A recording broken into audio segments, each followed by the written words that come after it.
quien ahí resuelve. Gonzalo Marmolejo, el director de operaciones de Agua Hermosillo. ¿Cómo estás? Buenos días. Muy buenos días, Luis Alberto. A ver, dinos por favor, a mí me preocupa que la gente seamos tan irresponsables, tan cómodos, me disculpen, seamos, plural, porque soy parte de esta sociedad, y que, ¡ah, ya tenemos agua! Gracias, señor gobernador, gracias, alcalde, por habernos salvado, ya, es decir, no estamos en peligro, lo que sigue adelante, y seguimos desperdiciando agua, seguimos haciendo un mal uso del agua, no dimensionamos en este caso, el valor del vital líquido. Por eso yo te he convocado para que me expliques un poco. A ver, ¿se puede medir, sectorizar cómo estamos utilizando el agua los hermosillenses? ¿Cuánto es el nivel de fugas desperdiciadas, por ejemplo, diariamente? Bueno, Luis Alberto, mucha gente comenta que tenemos el 40% de fugas en la red. Básicamente nosotros los reportes que recibimos a diario de reparación de fugas de parte del departamento de redes, de alrededor de 100 fugas que reparamos al día. De esas 100 fugas, nosotros estamos contabilizando únicamente un porcentaje de entre el 5 y el 10% de fugas en troncales. ¿Qué quiere decir troncales? En tuberías, ¿no? De tuberías de 4, 6, las tuberías chicas, lo que son los rellenos, vaya por así decirlo, ¿no? Y el resto de las fugas se nos va básicamente a tomas, a columpios, a medidores. En el caso muy específico, aquí, pues también tenemos fugas en lo que son las tomas domiciliarias, las que van del troncal hacia el medidor. Esas son fugas que no se ven. Prácticamente el problema radica en gran parte en eso. Pero te repito, las fugas que nosotros tenemos físicas es de orden del 5 al 10% máximo, ¿no? Las físicas, Las decir, físicas. son 100 diarios los reportes, me dices. Un promedio de 100 diarios. Las ¿no? físicas, o sea, las que se ven, las que están afuera. Las que tiran agua. Las que tiran agua. Las que físicamente tiran agua. 10%, 10%. Y el 30%, porque digo, hay cálculos que el Colegio de Sonora lo ha dicho y bueno, lo cruzamos a veces. Bueno, decía 15, Enrique Martínez. ¿El 30% no son internas las que no se ven, por ejemplo? No, definitivamente no. ¿Por el estado de la red? No, por el estado de la red no. Precisamente por eso hacía esa aclaración. Porque mucha gente habla de que la tubería está obsoleta, ha cumplido los años de servicio, 20, 30 años. Efectivamente sí tenemos tuberías muy viejas, ¿no?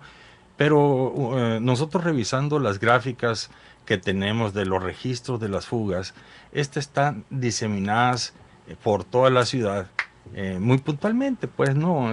Por cada una de las colonias nuevas, colonias viejas. Y te voy a explicar por qué. ¿Dónde, por ejemplo? ¿Dónde se concentran? No hay una concentración, hay una dispersión. ¿Es una dispersión? Sí. Ah, sí, a ver. Bueno, con respecto, por ejemplo, al drenaje. El drenaje está muy localizado porque son tuberías viejas, porque se han colapsado, y esa se circunscribe a un perímetro prácticamente de una red en la cual estaba instalada tubería de concreto, ¿no? Y esa se nota muy bien. Si vemos un plano, ahí se observa muy bien. El caso contrario es en el del agua. El agua está diseminado en toda la ciudad. Y aprovechando ahí algunos comentarios, hay que acordarnos que nosotros estuvimos sufriendo de un tandeo muy crítico. En el tandeo, lógicamente las redes se llenan de aire. Al momento de volver a entrar el agua, se presiona, modifica o mueve, por ejemplo, las abrazaderas donde se hacen las conexiones de las tomas domiciliarias, y eso básicamente es lo que nos provoca mucha fuga, ¿no? El tandeo, o sea, el tandeo puede provocar, dice, porque se cierra, es como cerrar la llave, y cuando regresa la presión puede provocar esos incidentes, dices. Sí, así es. Efectivamente, por ejemplo, cuando nosotros hemos estado instalando tuberías en un acueducto o algo, la tubería se purga de aire, porque cuando se somete a presión, a una prueba de presión, es muy peligroso tener aire en la tubería, puede explotan, de hecho. Se produce un fenómeno ariete, un fenómeno transitorio que se le llama, ¿no? Lo mismo pasa en la red está diseñada para conducir el agua, y no tiene salida diaria más que las llaves de las casas. Cuando se abren, puede salir el aire, ¿no? Y en la medida en que le metas mucha agua a las líneas, el volumen que sea mayor que el aire que tienes atrapado, pues lógicamente va a tener un efecto de un transitorio que te va a provocar una fatiga en las tuberías. Ese es el fenómeno, y aprovechando esa dispersión que hay de fugas en la ciudad, básicamente también explicando que son en tomas donde se nos da la mayor incidencia. Eso explica pues esa dispersión, ¿no? Oye, pues imagínate ustedes que tanto estaban anunciando el tandeo, pues hubieran terminado de dañar la red entonces también con un Pues tandeo. realmente también y técnicamente y existen documentación científica y técnica muy clara al respecto de que si una tubería que estaba diseñada, por ejemplo, para resistir 10 kilogramos de presión, con el solo hecho de estarla sometiendo a ingresos, salidas de aire, a presionarla, su capacidad de resistencia se va reduciendo. Entonces, si tenías para 10 kilos, al cabo de unos 5 años podrías tener la mitad de esa resistencia. Eso también ayuda. Y prácticamente el tandeo es ese producto. Entonces, hay daños, pues, que en un momento dado, el no contar con el agua y el estarla moviendo, pues se producen, pues, ¿no? Me dice Luis Miguel Vargas, dice exactamente, eh, ese fenómeno es el golpe de ariete y hace que las tuberías se revienten. ¿Sí? ¿Es así? Efectivamente, así es. Ujú. ¿Y qué podemos hacer entonces? ¿Cómo o podemos evitar que haya un uso, en este caso, mejor del agua, Gonzalo? Porque, bueno, me dices tú, son el 10% el que se desperdicia, no el 30%, ¿verdad? Aproximado. Así es, físicamente. Físicamente. El 10%, Sí, así pues es. el que se desperdicia, que se tira. ¿Cuánto equivale en litros por segundo? O la medición es en litros por segundo, ¿verdad? Sí, En el podemos agua. medir en litros por segundo. ¿Cuánto se desperdicia? Nosotros estamos metiendo a la red de la ciudad 4.200 litros por segundo. Sí. 4.200 litros Sí, por segundo. si estamos hablando del 10% sería alrededor de esa Cuatro- cantidad. de 400 más o menos, 500. Sí, en lo máximo. ¿Diarios que se desperdician? Que podrían ser entre el 5 y el 10%. Bueno, por eso. Si Hermosillo necesita 4.200 litros por segundo diario para subsistir, para cubrir la demanda, ¿verdad? Sí, así es. El acueducto da 1.200, ¿ok? Sí, ¿verdad? Sí, así es. 1.200. El resto lo sacamos de los 60 pozos que hay, por ejemplo, ¿sí? Así es. Bien. Desperdiciamos 500 aproximadamente, ¿sí? Así es. Aparte, por fugas. Por la dispersión, no está localizada ni sectorizada, ¿sí? Así es. Entonces, ¿qué podemos hacer para recuperar esos 500? Que es mucho, casi la mitad de lo que da el acueducto. Bueno, lo que también está incluido ahí es que realmente parte de esas fugas de las que estoy hablando se presentan precisamente por rotura de tuberías, estoy globalizando todo, ¿no? ¿En hogares esas fugas son en hogares o públicas, por ejemplo? No, hay fugas en hogares, como decía, en columpios, hay fugas no detectables. No está diseccionada, por ejemplo, bueno, de ese 10%, no sé, para decir, el 50% está en hogares, la otra en la industria, la otra, es decir, para repartir la responsabilidad o compartir la responsabilidad. Es decir, ¿en dónde están localizadas esas fugas dispersas? Fíjate que el organismo se ha dado la tarea precisamente de localizar, así como me está diciendo, lo que es el desperdicio y lo que no se tiene registrado. De hecho, traemos un programa ahí de algunas fugas que también las considero en ese porcentaje, que no están medidas, ¿sí? Que no están medidas, que en un momento dado vas y revisas, se cuenta con el medidor y resulta que tienen una toma clandestina calada, ¿sí? Que en un momento dado también las tienen que considerar como pérdidas, como fugas, pues y traemos un programa muy interesante, muy duro, ¿sí? En esas revisiones, ¿no?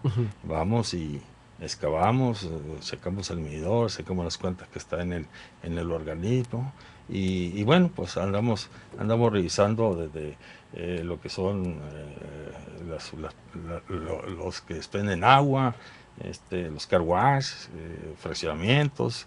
En todo eso estamos trabajando. ¿Cuánto desperdician todos ellos, por ejemplo? O sea, veo que no hay un diagnóstico, entonces. Realmente, o sea, están todavía... sí, realmente. O sí podemos saber en qué se desperdicia el agua. Sí, ahorita el porcentaje ese que te mencionaba, de alguna manera también es un cálculo que hacemos nosotros y sí, que por estimamos eso, que sea eso, ¿no? O sea, bueno, no hay un cálculo, creo que debería, no sé, ser más profesional en el sentido, el cálculo para saber quién es para ponerle nombre y apellido al que desperdicia agua, pues, ¿no? ¿No Sí. cree usted? La industria, la casa, la colonia, Es decir, la empresa, el sector público, no sé, digo, decir... Mira, Luis Alberto, hay temas ahí que también traen su historia.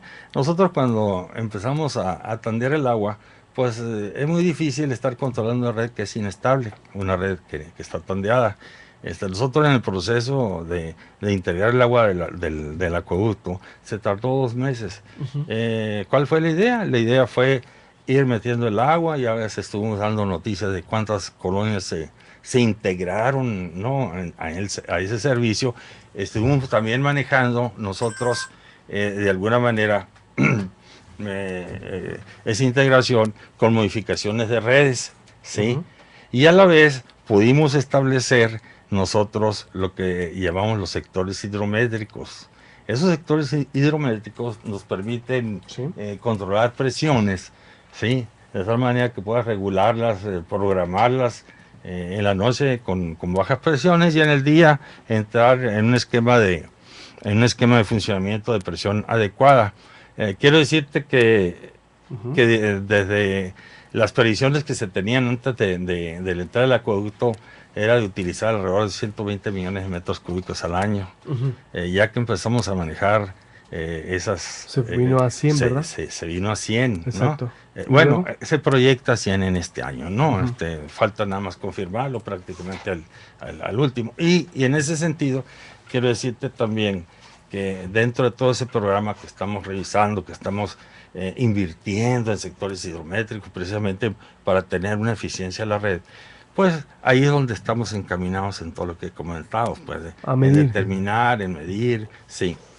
¿Por qué hemos tardado tanto, Gonzalo, en eficientar, en hacer eficiente el organismo operador? Porque yo recuerdo, a mí me tocó, iba empezando como periodista, el año pasado, en el 2000 con Burques, me tocó el conflicto Burques-López Nogales, y él decía que es que el agua se desperdicia, la corrupción de la Coapáez, y bueno, en fin.